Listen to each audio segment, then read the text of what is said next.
গল্পের নায়ক এক ছেলে যার নাম কাজুয়া। একদিন সে সুপারমার্কেটে খাবার কিনতে যাওয়ার সময় হঠাৎই চারপাশে মানুষ আতঙ্কে দৌড়াদৌড়ি শুরু করে। সে দেখে একজন সশস্ত্র লোক সুপারমার্কেটে হামলা চালিয়েছে। মানুষজন প্রাণ ভয়ে পালাচ্ছে, কিন্তু দুই মেয়ে ভয়ে স্তম্ভিত হয়ে পালানোর পরিবর্তে কেবল একে অপরকে আঁকড়ে ধরে দাঁড়িয়ে থাকে।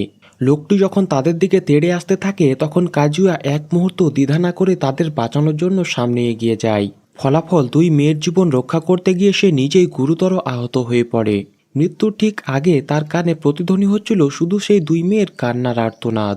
কিন্তু কাজুয়ার এই আত্মত্যাগী তার ভাগ্য বদলে দেয়। এক সম্পূর্ণ ভিন্ন জগতে তার এক সম্ভ্রান্ত পরিবারের শিশুর দেহে পুনর্জন্ম হয়। নতুন জীবনে তার নাম ছিল কাইন। কাইনের প্রথম সপ্তাহটা জ্বরে কাবু হয়ে বিছানাতেই কেটেছে। যখন অবশেষে তার জ্ঞান ফিরে তখন তার পরিচালিকা আনন্দে প্রায় কেঁদেই ফেলে। তার মা ছুটে এসে তাকে জড়িয়ে ধরে, কিন্তু কাইন তখনও পুরো পরিস্থিতি বুঝে উঠতে পারছিল না। সে বিস্ময়ে হতবাক হয়ে যায়। এক মুহূর্ত আগে সে ছিল একজন যুবক, আর এখন এক ছোট শিশু। এক সপ্তাহ ধরে কিছু না খেয়ে থাকার জন্য প্রচণ্ড ক্ষুধা লেগেছে তার। তাই তার মা ও পরিচালিকা খাবার আনতে বাইরে যায়। এদিকে কিছুক্ষণ চুপচাপ বসে থেকে ধীরে ধীরে নিজের মনকে স্থির করে কাইন। সে উপলব্ধি করে এই বাস্তবতা সত্য। সে আর আগের জগতে নেই, বরং এক নতুন দুনিয়ায় এসে পড়েছে। একটাই তার সান্ত্বনা, অন্তত সেই দুই মেয়ে এখন নিরাপদে আছে। তবে নতুন শরীরটা এতটাই ছোট যে নিজেকেই অপরিচিত লাগছে তার। কেন খুব দ্রুত বুঝতে পারে যে সে এক অভিজাত পরিবারের ছেলে। তার পরিবারের সবাই তাকে প্রচণ্ড ভালোবাসে এবং তার প্রতিটি চাহিদা পূরণের জন্য একজন মিষ্টি স্বভাবের পরিচালিকা সর্বদা পাশে থাকে। কাইনের বাবা কাউন্ট কাম শুধু একজন অভিজাত সেনানায়ক নন, বরং এক বিশাল দানব অধ্যুষিত বনভূমির মালিকও। গার্মের দুটি স্ত্রী রয়েছে। কেনের মা হলেন তার দ্বিতীয় স্ত্রী, আর প্রথম স্ত্রী মারিয়া, যিনি দুই পুত্র সন্তানের মা, ডিন এবং অ্যালেক্স। এছাড়াও কেনের একটি বড় বোন রয়েছে, রেনে, যে বয়সে ওর চেয়ে 2 বছরের বড়। পরিবারের সবাই তখন বিস্ময়ে হতবাক হয়ে যায় যখন তারা দেখে সদ্য জ্ঞান ফিরেছে এমন এক শিশু, অথচ সে ইতিমধ্যেই লিখতে ও গণিত করতে সক্ষম।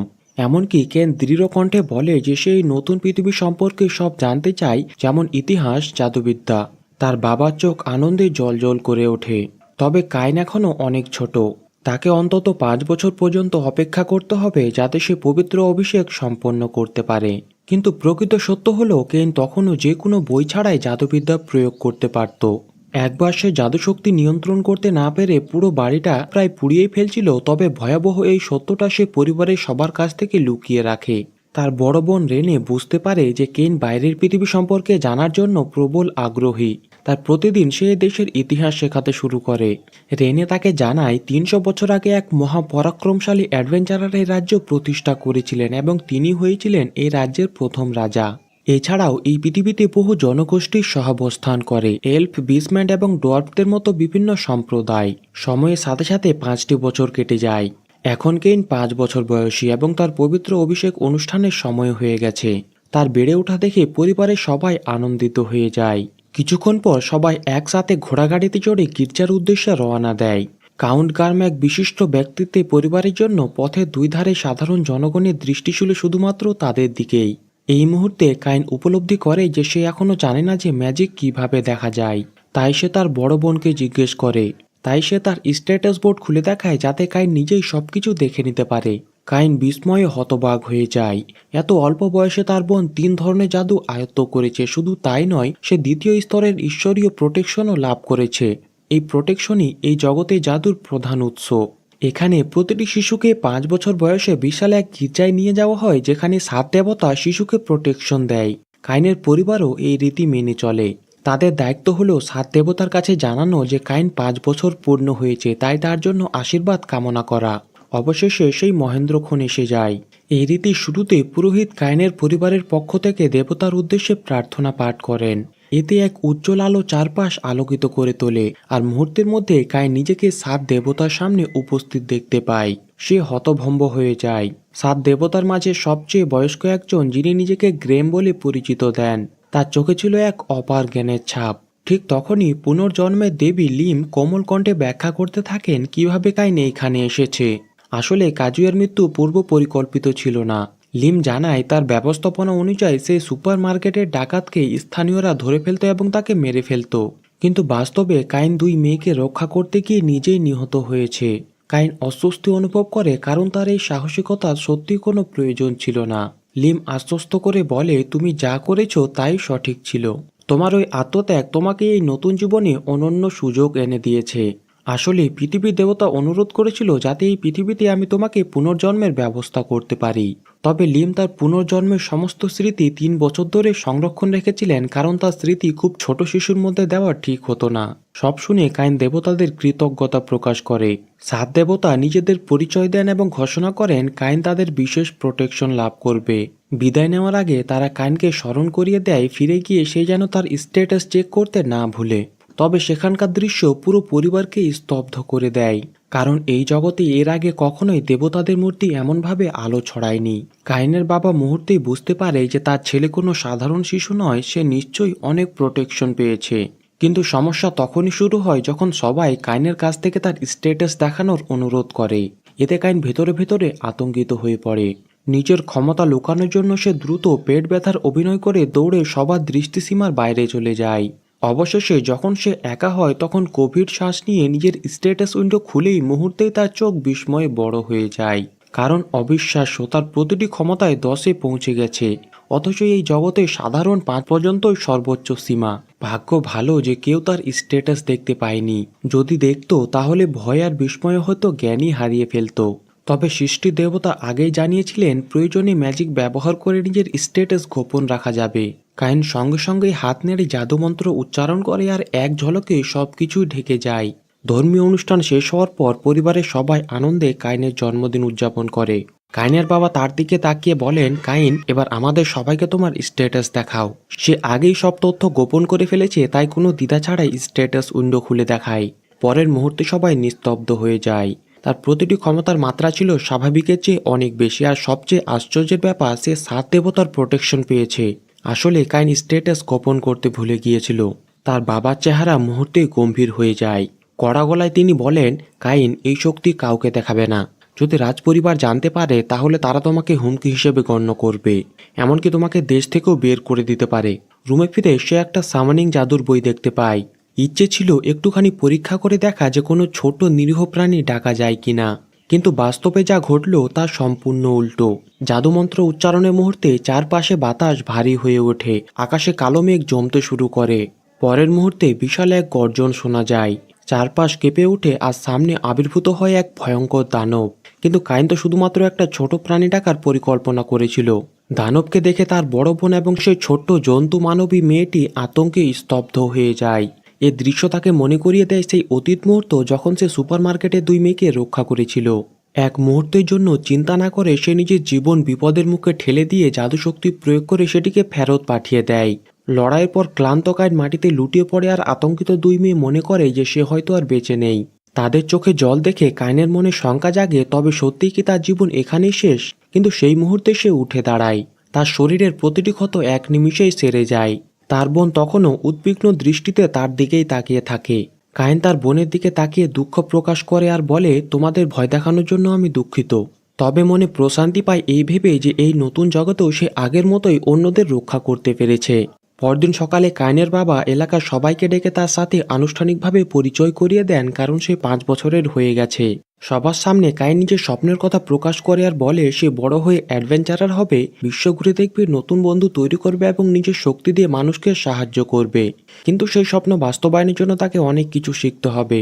তাই তার বাবা সিদ্ধান্ত নেন যে কাইনের জন্য একজন দক্ষ গৃহশিক্ষক নিযুক্ত করবেন। কাইন অধীর আগ্রহে অপেক্ষা করছে যে তার গৃহশিক্ষক কেমন হবে। অবশেষে যখন তারা উপস্থিত হয়, দেখার উত্তেজনায় সে উপরের তালা থেকে লাফিয়ে নিচে নেমে তাদের স্বাগত জানায়। তার বাবা 2 জন টিউটর নিয়োগ করেছেন, একজন লাল চুলের লাজুক স্বভাবের তরুণী মিলি এবং অন্যজন সবুজ চুলের এক এলফ নিনা। তারা আগামী 3 বছর ধরে কাইনের প্রশিক্ষণের দায়িত্ব নিয়েছে। প্রথম দিনে তারা সিদ্ধান্ত নেয় কাইনের প্রথমে তলোয়ার প্রশিক্ষণ শুরু করবে। মিলি প্রথমে তাকে তলোয়ার নিয়ে সে যা পারে সেটা করতে বলে, কিন্তু তারা বিস্ময়ে হতবাক হয়ে যায়, কারণ মাত্র 5 বছর বয়সেই কাইন অবিশ্বাস্য দক্ষতায় তলোয়ার চালাচ্ছে। এই দেখে মিলি নিজেই তার সঙ্গে এক লড়াই নামে, কিন্তু তখনই ঘটে এক চমকপ্রদ ঘটনা। কাইন সমান তালে তার সঙ্গে লড়াই করেই যায়। নিনা এর দৃশ্য দেখে অবাক হয়ে বলে, নিশ্চয়ই যুদ্ধের দেবতা নিজ হাতে কাইনকে প্রোটেকশন দিয়েছে, না হলে এত অল্প বয়সে সে এমনভাবে তলোয়ার চালাতে পারত না। এক প্রস্ত তীব্র লড়াইয়ের পর মিলি ক্লান্ত হয়ে পড়ে এবং বিশ্রামের প্রয়োজন অনুভব করে। সে নিনাকে বদলি করে বলে, এখন তোমার জাদু শেখানোর সময়। নিনা নিজেকে পরিচয় করিয়ে দিয়ে বলে সে এক দক্ষ জাদুকর, যাকে তৃতীয় স্তরের প্রোটেকশন দিয়েছেন জাদুর দেবতা। তবে কাইনের মতো এক দশম স্তরের অসামান্য প্রতিভার কাছে এইসব জাদু করা খুব সহজ ব্যাপার। কাইন মন্ত্র উচ্চারণ ছাড়া সব এলিমেন্টের জাদু খুব ভালোভাবে ব্যবহার করতে পারে। নিনা ও মিলি চোখের সামনে এমন অসাধারণ ক্ষমতা দেখে হতবাক হয়ে যায়। এই অবিশ্বাস্য প্রতিভার সামনে দাঁড়িয়ে তারা ভাবতে থাকে এই ছেলেকে তারা কি শেখাবে, কারণ এই মুহূর্তে সে তো যেন জন্মগতভাবে এক অতুলনীয় শক্তি অর্জন করে নিয়েছে। তারপর তার কাছে থাকা আইটেম বক্সটি দেখালে যেন তারা আকাশ থেকে পড়ে। টিউটর বুঝতে পারে যদি তারা এখানে জাদু শেখায় তবে পরিবেশ ভারী ও গম্ভীর হয়ে উঠবে। এই শুনে কাইন এক প্রস্তাব দেয় যে তাকে কি বাইরে নিয়ে গিয়ে প্রশিক্ষণ নেওয়ার সুযোগ দেওয়া হবে। সেই রীতি শেষ হওয়া পর্যন্ত সে রাজপরিবারের বাইরে একবারও পা রাখেনি। তবে বের হওয়ার আগে তাদের তার বাবার অনুমতি নিতে হবে। যখন কাউন তাদের বাইরে যাওয়ার কারণ জানতে চায়, নিনা বলে যদি আমরা এই ছেলেকে কেবল প্রসাদের চার দেওয়ালের মধ্যে ট্রেনিং দেই তবে একদিন সে হয়তো পুরো প্রসাদটাই ধ্বংস করে ফেলতে পারে। এই কথা শুনে কাইনের মা খুশি হয়ে যায় আর তার বাবা কিছুক্ষণ ভেবে শর্ত সাপেক্ষে অনুমতি দেয়। কিন্তু শর্ত ছিল সূর্য অস্তের আগে অবশ্যই ফিরে আসতে হবে। প্রসাদের দরজা পেরিয়ে মুক্ত আকাশের নিচে আসতেই কাইন উচ্ছ্বাসে ভরে ওঠে। একটু দূরে এগিয়ে তারা এক বিশাল পাথরের সামনে দাঁড়ায় প্রশিক্ষণের জন্য। কিন্তু যা ঘটল তা ছিল একেবারেই অবিশ্বাস্য। কাইন মাত্র একটি সাধারণ আগুনে জাদু প্রয়োগ করে, এতে মুহূর্তেই সম্পূর্ণ পাথরটির সঙ্গে চারপাশে বিস্তীর্ণ অংশ ধ্বংস হয়ে যায়। এত বিশাল পরিমাণ জাদু প্রয়োগের পরও তার মধ্যে বিন্দুমাত্র ক্লান্তি লক্ষণ করা যায় না। এ দৃশ্য দেখে তার দুই টিউটর আরও হতবাক হয়ে যায়। ঠিক তখনই তারা অনুভব করে কিছু একটা অতি দ্রুত গতিতে তাদের দিকেই ধেয়ে আসছে। সেখানে এক ভয়ঙ্কর শিকারী খরগোশ আক্রমণ করে। কিন্তু সবচেয়ে অবাক করা বিষয় ছিল খরগোশটি দুই মেয়েকে সম্পূর্ণ উপেক্ষা করে সোজা কাইনের দিকেই ঝাঁপিয়ে পড়ে। তবে কাইন এতটাই দক্ষ ছিল যে সে এক পাশে সরে গিয়ে মুহূর্তের মধ্যে বাতাসে জাদু প্রয়োগ করে খরগোশটিকে মুহূর্তের মধ্যে নিঃশেষ করে দেয়। এরপর কাইন খরগোশটিকে নিজের আইটেম বক্সে রাখে যেন সে ফিরে গিয়ে সে তার বোনকে দেখাতে পারে।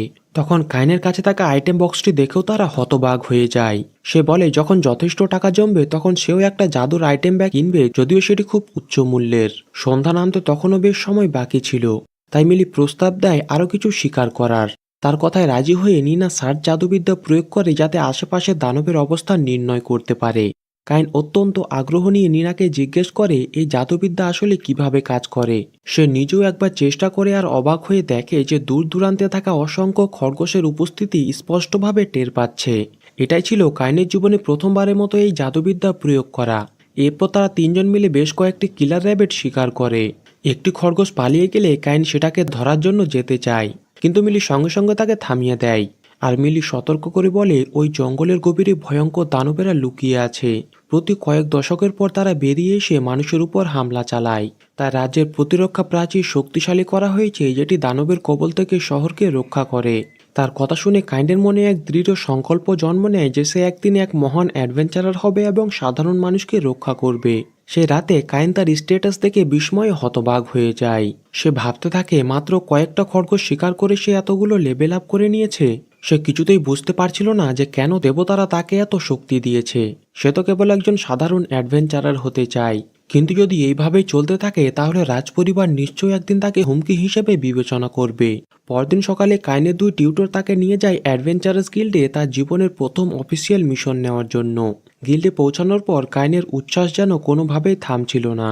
সে গিল্ডের রিসেপশনিস্টকে অনুরোধ করে যেন কাইনের জন্য এমন কোনো মিশন দেওয়া হয় যেখানে সে আরও শক্তিশালী দানবের বিরুদ্ধে লড়াই করতে পারে এবং নিজের প্রকৃত শক্তি পরীক্ষা করে দেখতে পারে। ঠিক তখনই এক দাম্ভিক অ্যাডভেঞ্চারার তাদের দিকে এগিয়ে আসে। যেহেতু সে মিলির চেয়ে উচ্চতর র্যাঙ্কে ছিল তাই সে অহংকারভাবে দাবি করে বলে তুমি আমার জন্য ড্রিঙ্ক নিয়ে আসো।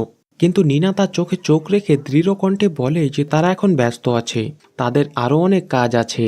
মিলিকে তার দুই সঙ্গী ধরে ফেলে ও লোকটি নিনাকে ধরতে গেলে কাইন তার হাত ধরে ফেলে এবং বলে আমার ট্রেনিংয়ের সময় হয়ে গেছে তাই বিরক্ত করবে না।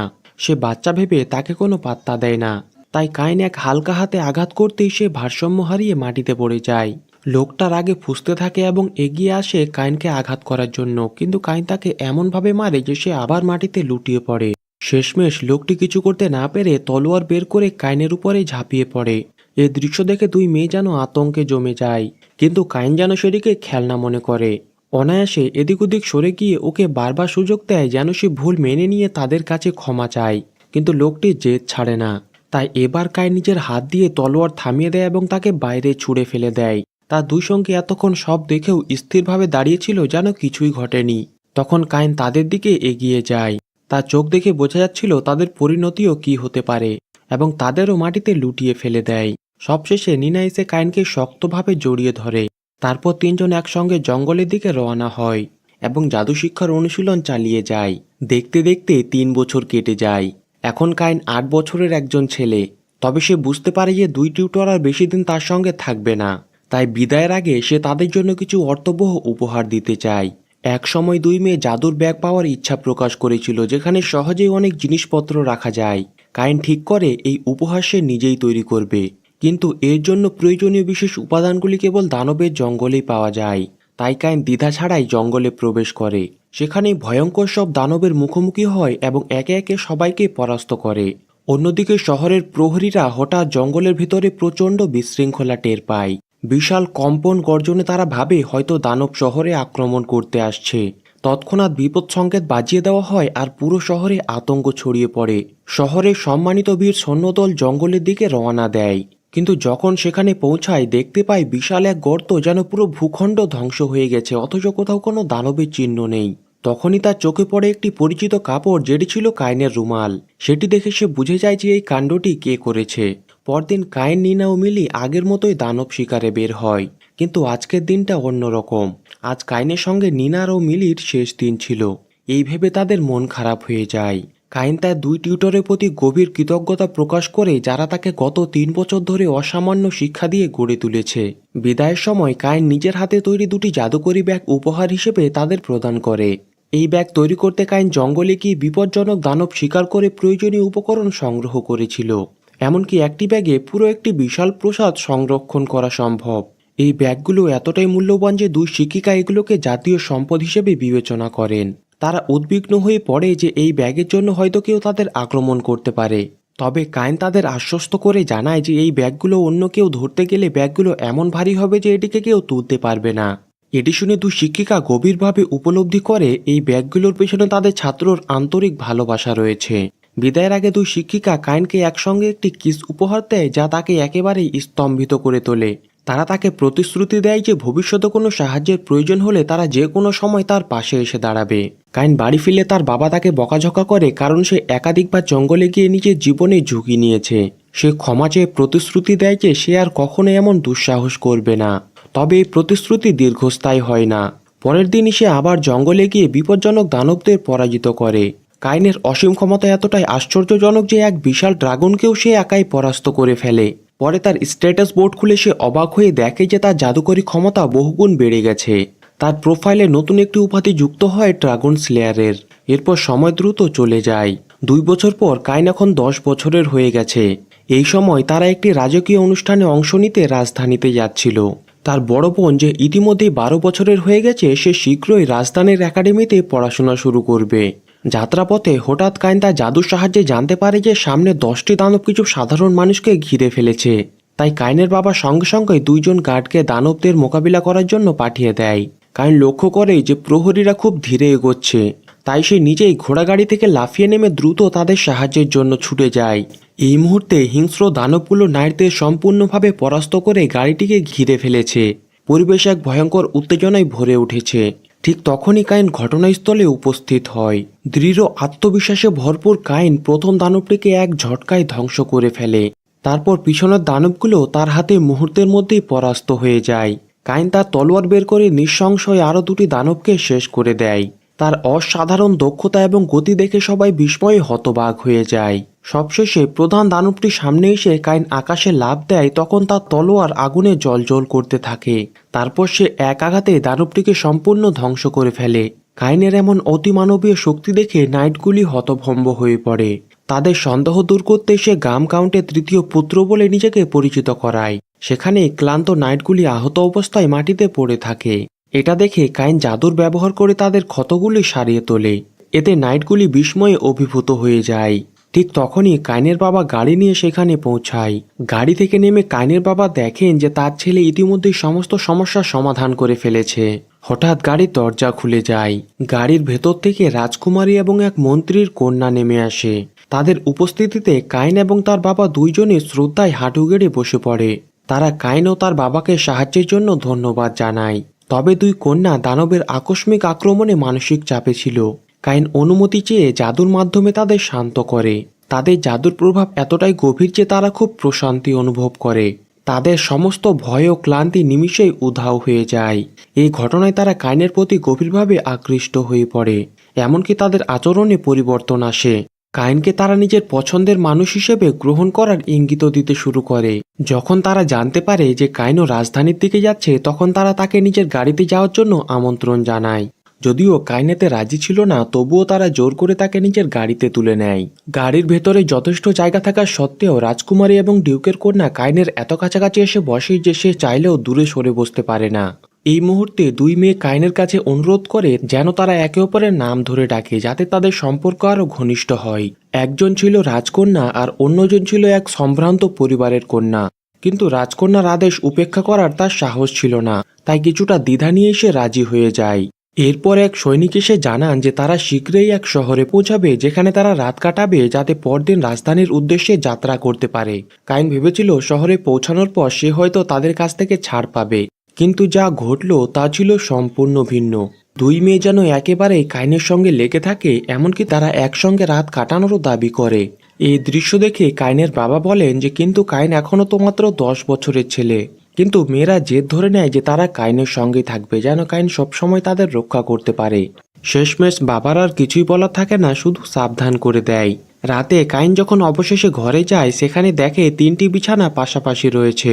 কিন্তু এতেও মেয়েদের সন্তুষ্টি হয় না। তারা বিছানাগুলো আরও কাছে এনে একেবারে পাশাপাশি ঠেলে দেয়, যাতে তারা কাইনের কাছাকাছি ঘুমাতে পারে।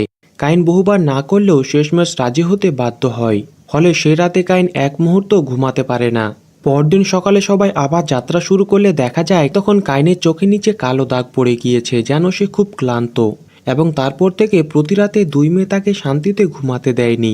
কয়েকদিন পর অবশেষে তারা রাজধানীতে পৌঁছে যায়। রাজপ্রাসাদে পৌঁছানোর পরও দুই মেয়ে কাইনের সঙ্গ সেখানেও ছাড়ে না। তাদের স্বাগত জানাতে উপস্থিত ছিলেন রাজকীয় নাইটদের উপ অধিনায়ক গ্যাজার্ড।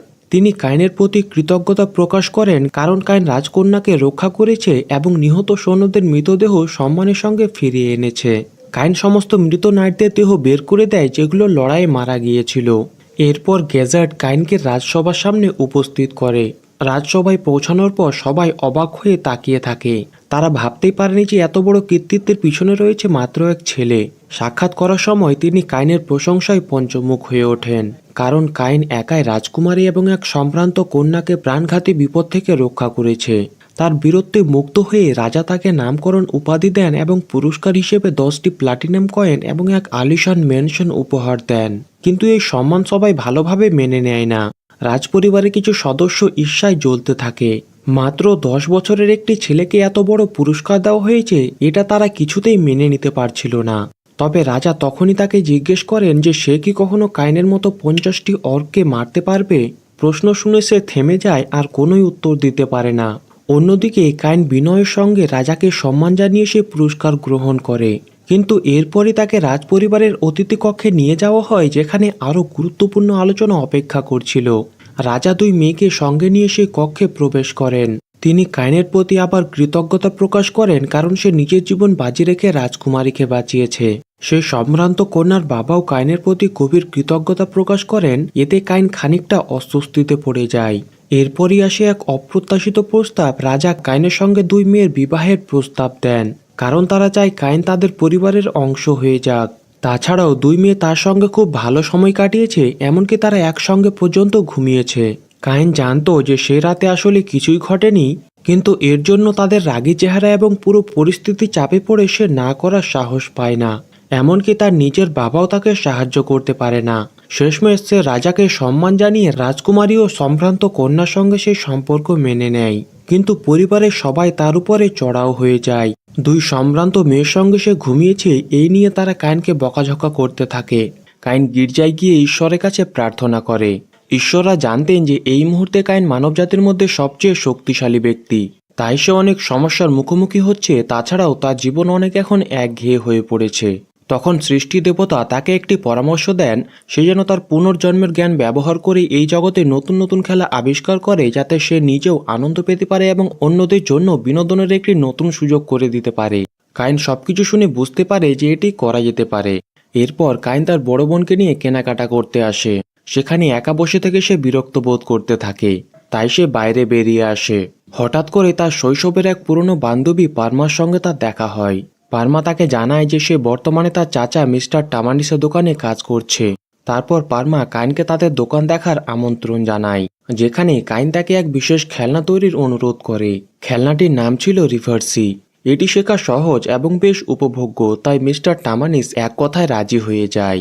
কিন্তু উৎপাদনের জন্য মূলধনের প্রয়োজন ছিল, তাই কাইন তাকে এক স্বর্ণমুদ্রা দিয়ে কাজ শুরু করতে বলে এবং তারপর তাদের বিদায় জানিয়ে বাইরে বেরিয়ে আসে। বাইরে এসে কাইন দেখতে পায় যে তার বোন ভীষণ রেগে আছে। সে ক্ষুব্ধ কারণ কাইন তাকে কিছু না জানিয়ে একা বেরিয়ে চলে এসেছে। তাছাড়াও কাইনকে সে তার সমস্ত পোশাক দেখাতে চেয়েছিল। কাইন তাকে শান্ত করে বলে, আমি তোমার সমস্ত পোশাক দেখব। তারপর বাড়ি এসে রেনে একে একে তার পোশাক দেখাতে থাকে এবং কাইন তার প্রশংসা করতে থাকে। ঠিক সেই সময় কাইনের এক দাসী এসে জানায় যে মিস্টার টামানিস তাকে দোকানে ডেকে পাঠিয়েছে। সেখানে পৌঁছেই কাইন বিস্মিত হয়ে যায়। চাচা অবিশ্বাস্যভাবে একদম নিখুঁত একটি রিভার্সি বোর্ড তৈরি করেছে। এরপর কাইন ও পারমা একসঙ্গে খেলতে শুরু করে। তাদের খেলা দেখে টামানিস উপলব্ধি করে যে এই খেলা দ্রুতই জনপ্রিয় হয়ে উঠবে। কাইন তাকে আরও বলে সে যেন দুটি ভিন্ন ধরনের রিভার্সি বোর্ড তৈরি করে, একটি অভিজাতদের জন্য এবং অন্যটি সাধারণ মানুষের জন্য। প্রাথমিকভাবে 1000টি বোর্ড তৈরির পরিকল্পনা নেওয়া হয়, তবে চাহিদা বাড়লে পরবর্তী সময়ে আরও তৈরি করা হবে। কিন্তু টামানিস কিছুটা চিন্তিত ছিল, কারণ এতগুলো বোর্ড তৈরি করার জন্য তার কাছে যথেষ্ট মূলধন ছিল না। এক মুহূর্ত দেরি না করে কাইন আরও 5টি স্বর্ণমুদ্রা বের করে দেয়। এই দেখে টামানিস অভিভূত হয়ে যায় এবং প্রতিশ্রুতি দেয় যে সে তার সর্বোচ্চ চেষ্টা করবে, তবে তার আগে তাদের একটি চুক্তি সম্পন্ন করতে হবে। আসলে এই নতুন বোর্ড গেমটি দেবতাদের কাছে উৎসর্গ করতে হবে। তাই তারা রীতি শুরু করে এবং সেই বোর্ডটি দেবতাদের কাছে পৌঁছে যায়। এটি ছিল এক প্রতীক যা নির্দেশ করে যে তারা দেবতাদের সঙ্গে আনুষ্ঠানিকভাবে একটি চুক্তি সম্পন্ন করেছে। এর মানে এই জিনিসটি এখন তাদের নামে, যেটি 3 বছরের মধ্যে কেউ আর তৈরি করতে পারবে না। এরপর কাইন টামানিসকে অনুরোধ করে সে যেন এমন এক বিলাসবহুল রিভার্সি বোর্ড তৈরি করে যা রাজাকে উপহার দেওয়া যায়। এদিকে দেবতা কাইনের তৈরি করা নতুন খেলনা নিয়ে বেশ মজা করছিল। কাজ শেষ করে কাইন বাড়িতে ফিরে আসে, যেখানে সে জানতে পারে যে রাজপরিবারের নির্ধারিত অনুষ্ঠান শুরু হতে চলেছে। এখন যেহেতু কাইন একজন ব্যারন হয়ে গেছে, তাই এই অনুষ্ঠানে উপস্থিত সবাই বিশেষভাবে তার দিকে নজর রাখবে। তবে কাইন আত্মবিশ্বাসী হয়ে তার বাবাকে জানায় যে সে সবকিছু সামলে নেবে। অনুষ্ঠানে পৌঁছে কাইন সেই নবাব পুত্রটিকে দেখতে পায় যার বাবা একসময় তার বিরুদ্ধে দাঁড়িয়েছিল, যারা কিনা তার বাবার মতোই উদ্ধত ও অহংকারী। এরপর তারা সিল্ক ও তার বাবার সঙ্গে পাবলিকলি দেখা করায় তারা পরিচিত হওয়া সত্ত্বেও অনুষ্ঠানে এমন অভিনয় করে যেন তারা প্রথমবার দেখা করছে। তারপর কাইন সিল্কের ড্রেসের প্রশংসা করে বলে, তোমাকে দেখে প্রিন্সেসের মতো লাগছে। এই শুনে তার চোখ আনন্দে উজ্জ্বল হয়ে ওঠে। সিল্কের বাবা বলে যে সে 10 বছরে মেয়েদের সঙ্গে ভালোভাবে কথা বলতে শিখে গেছে। উত্তরে কাইনের বাবা বলে যেহেতু কাইন বড় হয়েছে তার বড় বোনের সঙ্গে, তাই মেয়েদের প্রশংসা করা সে স্বভাবগতভাবেই শিখে গেছে। এরপর রাজপরিবারের সদস্যরা রাজপ্রাসাদে প্রবেশ করেন এবং রাজা একটি সংক্ষিপ্ত বক্তৃতা দেন। তারপরেই অভিজাতরা সকলে নিজের গ্লাস উঁচু করে রাজ্যের সমৃদ্ধির জন্য শুভকামনা জানায়। এরপর কাইনের পরিবার রাজাকে সম্মান জানাতে এগিয়ে আসে। ঠিক তখনই কাইনের চোখ পড়ে রাজকুমারী টেলসের উপর, তাই সে বিস্মিত হয়ে বলে ফেলে যে সে যেন এক দেবীর মতো সুন্দর। রাজকুমারী এই প্রশংসায় উচ্ছ্বাসিত হয়ে পড়ে, কারণ কাইনের চোখে সে যেন এক দেবীর মতো সম্মানিত। এই দেখে রাজা সম্পূর্ণ নির্বাক হয়ে যান। কাইন তখন রাজাকে এক বিশেষ রিভার্সি বোর্ড উপহার দেয় যা সে টামানিসের সঙ্গে মিলে তৈরি করেছিল। রাজা সেটি দেখে খুব খুশি হয়ে যায়। পরে রাজা কাইনকে এক রুমে দেখা করার আদেশ দেন কিছু গুরুত্বপূর্ণ আলোচনা করার জন্য। টামানিসের সঙ্গে ব্যবসা শুরু করায় তার বাবা যাওয়ার আগে গর্বিত কণ্ঠে বলে, তুমি নিজের চেষ্টায় অর্থ উপার্জনের উপায় বের করেছো, এটি সত্যি প্রশংসনীয়। এখন থেকে তোমাকে নিজেই নিজের জীবন সম্পর্কে ভাবতে হবে। এই কথা বলে তিনি সেখান থেকে চলে যান। ঠিক তখনই সিল্ক সেখানে আসে। তার চোখে যেন এক অদ্ভুত আকর্ষণ ছিল। সে যখন কাইনের সঙ্গে একান্তে কথা বলছিল, ঠিক তখনই কিছু অভিজাত পরিবারের ছেলে সেখানে আসে, কিন্তু কাইনের প্রতি তাদের চোখে ছিল একরকম তাচ্ছিল্যের দৃষ্টি। সেখানেই সিল্ক বিরক্ত হয়ে চুপচাপ দাঁড়িয়ে থাকে। সেখানেই কাইন তার স্বভাবসুলভ ভদ্রভাবে তাদের সঙ্গে কথা বলে, কিন্তু সেই ছেলেরা ছিল অহংকারী। তারা কাইনের পরিবারকে নিম্নবিত্ত ও অযোগ্য বলে মনে করে এবং স্পষ্টভাবে বলে দেয়, তুমি আমাদের মতো সম্মানিত পরিবারের সদস্যের সঙ্গে বন্ধুত্ব করার যোগ্য নও। কাইন তাদের কথায় মোটেও বিচলিত হয় না, বরং শান্ত গলায় বলে, সিল্ক বিরক্ত হয়েছে তোমাদের ভদ্র আচরণের জন্য, তাই তোমাদের উচিত তার কাছ থেকে ক্ষমা চাওয়া। এই কথা শুনে অভিজাত ছেলেরা ভীষণ চটে যায়। সে দৃঢ় কণ্ঠে বলে, তোমার মতো সাধারণ কেউ আমাদের ভুল দেখিয়ে দেবে?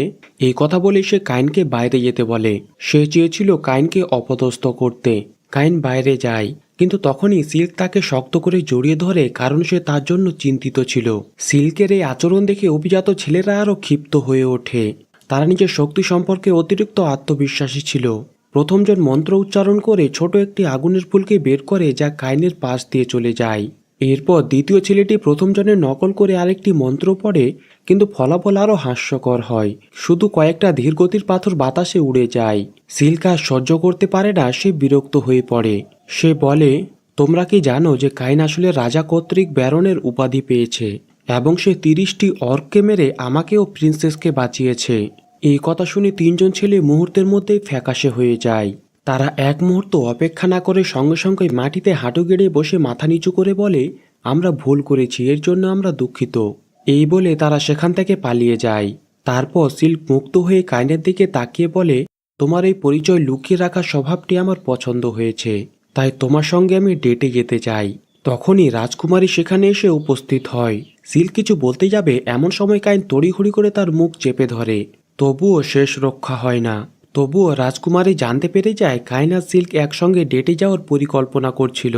ঈর্ষার আগুনে তখন রাজকুমারীর মুখমণ্ডল লাল হয়ে ওঠে আর বলে, আমারও ইচ্ছে ছিল মাস্টার কাইনের সঙ্গে ডেটে যাওয়ার। কাইন বুঝতে পারে যে পরিস্থিতি সামলাতে হবে।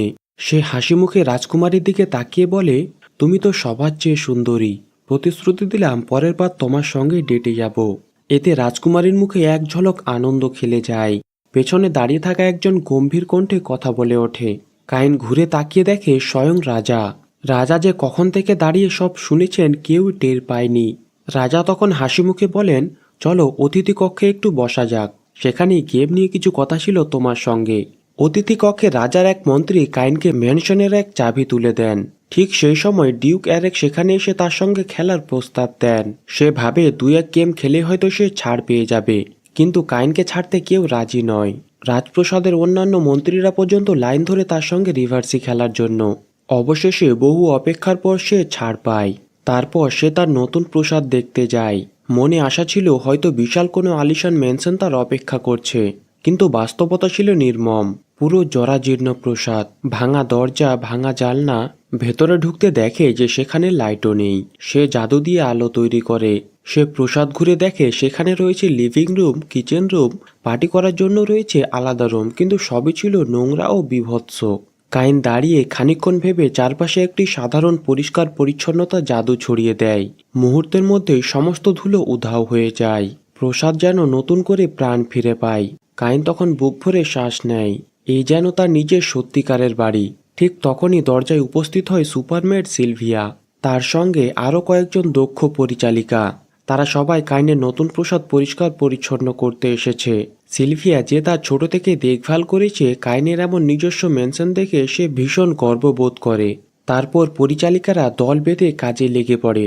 যদিও কাইন ইতিমধ্যে জাদুর ছোঁয়ায় সব পরিষ্কার করে ফেলেছে, তবুও তারা ঘর সাজানো, আসবাবপত্র গুছিয়ে আরও সুন্দর পরিবেশ তৈরি করে। ঠিক তখনই সিলভিয়া মনে করিয়ে দেয় যে তার ভাইরা এখন বাড়িতে এসেছে। তারপর সে বাড়ি ফিরে যায় তাদের সঙ্গে দেখা করতে। ভাইয়েরা তার সাফল্যে গর্বিত হয়। মাত্র 10 বছর বয়সে রাজা তাকে বিশাল পদমর্যাদা দিয়েছেন। তার বড় বোন কাইনের নতুন বাড়ি দেখার ইচ্ছা প্রকাশ করে। তাই কাইন পরিবারের সকলকে নিজের নতুন প্রাসাদে নিয়ে যায়। সবার জানা ছিল যে ম্যানশনটি পরিত্যক্ত ও ধ্বংসস্তূপের মতো রয়েছে, অথচ এখন তা ঝকঝকে রাজকীয় সৌন্দর্যে ভরপুর। তার বাবা জিজ্ঞেস করে যে এটি কি করে সম্ভব। উত্তরে কাইন বলে যে সে শুধু একটি পরিচ্ছন্নতা জাদু করেছে। প্রাসাদ ঘুরে দেখার পর কাইনের বাবা এক মুহূর্ত চুপ করে থাকেন। কিছু একটা যেন তাকে অস্বস্তিতে ফেলেছে। অবশেষে তিনি বলেন, একজন অভিজাতের বাড়িতে অন্তত একটা চমৎকার শিল্পকর্ম থাকা উচিত। তখন কাইন হেসে উত্তর দেয়, আমি বলতে ভুলে গেছি, আমি আগেই সব ব্যবস্থা করে রেখেছি। ঠিক তখনই চিৎকারের শব্দ শুনে সবাই নিচে নেমে আসে। কিন্তু সেখানে যা দেখে তাতে তাদের সবারই বিস্ময়ের সীমা ছাড়িয়ে যায়। কাইনের শিল্পকর্ম আসলে এক বিশাল অগ্নিমন্ত ড্রাগনের সংরক্ষিত দেহ। বিস্ময় চাপা গলায় তিনি জানতে চান সে এটা কোথা থেকে পেয়েছে। কাইন কিছুটা দ্বিধার সঙ্গে স্বীকার করে 2 বছর আগে চুপি চুপি বাড়ি থেকে পালিয়ে এই ড্রাগনটিকে হত্যা করেছিল। এই শুনে তিনি হতবাক হয়ে যান, কারণ এটি একটি খুব শক্তিশালী দানব। এরপর এলো আরও বড় ধামাকা, কাইনের তৈরি আধুনিক টয়লেট। তার মা টয়লেট ব্যবহার করতে গেলে আচমকা জল উঠে আসে। এটি যেন এক স্বর্গীয় অভিজ্ঞতা। তার বাবা প্রথমে এটি বিশ্বাস করতে পারছিলেন না। শেষমেশ তিনি বসলেন আর পরম আরামের অনুভূতিতে আনন্দে চিৎকার করে উঠলেন। কিছুক্ষণ পর তার বাবা কাইনের দিকে তাকিয়ে বলে যে তাদের জন্য এমন এক টয়লেট বানিয়ে দিতে। এরপর কাইনের বাবা বলেন যাদের নতুন মেনশন দেওয়া হয় তাদেরকে একটি পার্টি উদযাপন করতে হয়। এটা শুনে কাইন কিছুটা অস্বস্তি অনুভব করে। পার্টি করতে হবে বলে তার বিশ্বস্ত কাজের লোক বাটলার তার জন্য একটি আমন্ত্রিতদের তালিকা প্রস্তুত করে। কিন্তু তালিকায় এক বিপজ্জনক নাম দেখে কাইন চিন্তায় পড়ে যায়। সে কুখ্যাত কাউন্ট, যে একসময় তার বিরুদ্ধে দাঁড়িয়েছিল। তবে কাইনের অভিজ্ঞ পরিচালিকা তাকে আশ্বস্ত করে সবার সঙ্গে ভদ্রতা বজায় রাখলেই হবে, খুব বেশি দুশ্চিন্তার কিছুই নেই।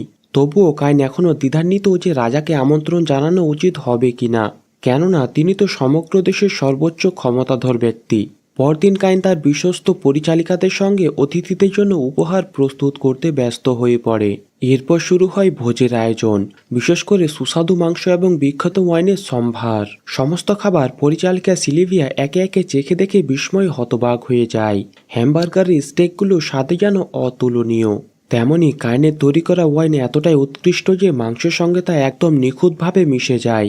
কিন্তু কাইন নিজে যেহেতু কম বয়সী এবং মদ পান করা তার জন্য নিষেধ, তাই সে সিলিভিয়াকে অনুরোধ করে এই ওয়াইনটি চেখে দেখার জন্য। কিন্তু যা ঘটে তা কেউ কল্পনা করেনি। সিলভিয়া সেই বিশেষ ওয়াইন তার এত পছন্দ হয় যে সে 1 বোতল, 2 বোতল, এমনকি টানা 3 বোতল ওয়াইন শেষ করে আবার চাইতে থাকে। ঠিক সেই সময় স্বয়ং রাজার তরফ থেকে এক জরুরি তলব আসে। কাইন যখন সেখানে প্রবেশ করে তখন রাজা বেশ অসন্তুষ্ট দেখায়, কারণ কাইন রাজপরিবারের জামাই হওয়া সত্ত্বেও সে রাজাকে অনুষ্ঠানের আমন্ত্রণ পত্র পাঠায়নি। তবে ভাগ্যক্রমে কাইন তার বিশ্বস্ত বাটলারের পরামর্শে আগে একটি আমন্ত্রণপত্র প্রস্তুত করে রেখেছিল। সে আমন্ত্রণপত্র দেখার পর রাজার মুখ আনন্দে উজ্জ্বল হয়ে ওঠে। খুশিতে আত্মহারা হয়ে তিনি আশেপাশের সবাইকে আমন্ত্রণপত্রটি গর্বের সঙ্গে দেখাতে থাকেন। সন্ধ্যা গড়িয়ে এলে কাইনের নতুন বাড়ির উদ্বোধন পার্টি শুরু হয়। রাজমহল থেকে প্রথম অতিথি হিসেবে হাজির হন ডিউক এরিক এবং তার কন্যা মিস সিল্ক। কিন্তু দরজা পেরিয়ে গেলে তাদের চোখে পড়ে এক বিশাল রেড ড্রাগন, যে তাদের স্বাগত জানাচ্ছে। এদিকে কাইনের বিশ্বস্ত বাটলার দ্রুত অতিথিদের অভ্যর্থনার জন্য ব্যস্ত হয়ে পড়ে। অতঃপর কাইন মঞ্চে উঠে একটি সংক্ষিপ্ত বক্তব্য রাখে। উত্তেজনায় উপস্থিত অতিথিরা গ্লাস তোলে এবং তার স্পেশাল ওয়াইন উপভোগ করতে থাকে। সবাই ওয়াইনের প্রশংসায় পঞ্চমুখ হয়ে ওঠে। এরপর রাজপরিবারও পার্টিতে যোগ দেন। রাজা সবাইকে আশ্বস্ত করে বলে, আমার জন্য দুশ্চিন্তা করো না, সবাই নিজেদের মতো উপভোগ করো। কিন্তু যখন রাজা কাইনের বিখ্যাত ওয়াইন পান করেন তখন তিনি বিস্ময়ে চিৎকার করে ওঠেন। এরপর কাইনের তৈরি হ্যামবার্গার খেয়ে রাজা আরও অবাক হয়ে যান। তিনি স্বীকার করেন এটি এতটাই দুর্দান্ত যে এটি শব্দে প্রকাশ করা সম্ভব নয়। এমনকি রাজকুমারীও খাবারের প্রশংসায় বাধ্য হয়। এদিকে রানী পার্টিতে উপস্থিত নতুন ধরনের এক অত্যাধুনিক টয়লেট ব্যবহার করার পর তিনি এতটাই অভিভূত হয়ে পড়েন যে সঙ্গে সঙ্গে রাজাকে সেটি পরীক্ষা করতে বলেন। রাজা সবকিছু দেখার পর তিনি আদেশ দিলেন যে আগামীকাল থেকেই পুরো রাজপ্রাসাদে এই টয়লেট তোমাকে স্থাপন করতে হবে। আজকের অনুষ্ঠানে রাজাকে আপ্যায়ন করার জন্য তিনি খুব সন্তুষ্ট ছিলেন। তাই রাজা সব অভিজাতের সামনে কাইনের প্রশংসা করেন। কিন্তু সেই অহংকারী মার্কুইস পার্টিতে এসে তার সঙ্গে উদ্ধত আচরণ করে। কিন্তু ভেতরে ঢোকার পর সে বিশাল আগুনের ড্রাগন দেখে এতটাই ভয় পেয়ে যায় যে সে নিচে পড়ে যায়। তারপরই সে ওয়াইন পান করে। অন্যান্য অভিজাতরা তার আচরণ দেখে নির্বাক হয়ে যায়, কারণ সেই ওয়াইন খেয়ে তাকে ভালো লাগলেও সে বিভিন্নভাবে সেটার কমতি বের করতে থাকে। হ্যামবার্গ খেয়েও সেটাকে খুব খারাপ বলতে থাকে। কিন্তু সে উচ্চ পদস্থ হওয়ায় সবাই তাকে সহ্য করে। কিছুক্ষণ পর কাইন তাকে উপহার হিসেবে 2টি গ্লাস দেয়, কিন্তু সে সেখানে থাকা সমস্ত গ্লাস দিতে বলে। এছাড়াও সে রান্নার রেসিপি এবং মদ তৈরির পদ্ধতিও জানতে চায়। কিন্তু তার এই ব্যবহারের কারণে রাজা নিজে উপস্থিত হয়ে বলেন যে সে যদি এখানে খারাপ আচরণ করে আর পার্টি খারাপ করে তাহলে তার জন্য খারাপ হবে। এই শুনে সে ভীত হয়ে অপমানজনক ভঙ্গিতে সরে যায়। সিল্ক এই সব কিছু দেখে কাইনকে বলে যে সে সবকিছু পরিকল্পনা করে মার্কুইসকে ফাঁদে ফেলেছে। রাজা এটা শুনে কাইনের উপর অনেক ক্ষেপে যায়, কারণ সে তাকে ব্যবহার করেছে।